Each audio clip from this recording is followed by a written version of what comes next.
Today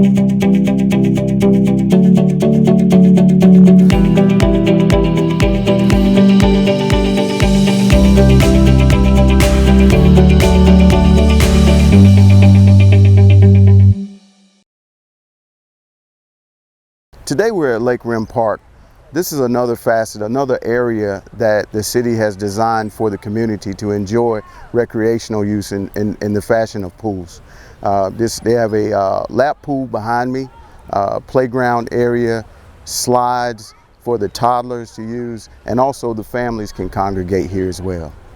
This pool's been in existence this is the second year of use that we've had it. It's heavily used. I don't know if you can see it from here, but just around the corner, there are actually people waiting to get in. We've added a lot of splash pads throughout the city. One in particular, E. Melvin Honeycutt on this side of town, and Lake Rim Recreation Center, which was just opened last week. We encourage the public to come out and utilize these facilities. We take great pride in them, the upgrades, the amenities that we're adding. We have an additional pool splash pad that we're trying to start right now, Spivey, as well as Mabel C. Smith. So Mabel C. Smith will be opened pretty soon. It's actually a park that's already designed and ready to go. We're just going to make some upgrades, the same type of upgrades that we've made on this side of town. We feel it very necessary that we have the same type of amenities in each and every community that we serve. To utilize the pool, it's $2 for entry, but the splash pads are free. They're free for the community to come, use, and enjoy. We use recycled water at the splash pads. It's the right thing to do. We're conscious of that.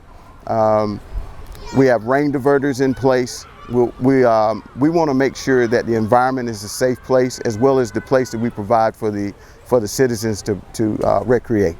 The reason why it's important to use recycled water is number one, certainly the environment. Number two would be the safety of the citizens that utilize the splash pads and our recreational pools. The bond process that we're going through is expected to close in 2023. So we're on course to finish all the projects that we have lined up and provide more than enough pools and recreational spaces for the general public. We'd like for the citizens to come out and enjoy. We have so much to offer. We've put together fantastic stuff at the rec centers to get involved with. It's summertime. We'd like for everybody to come out, just get out, and let's get ready to make a splash.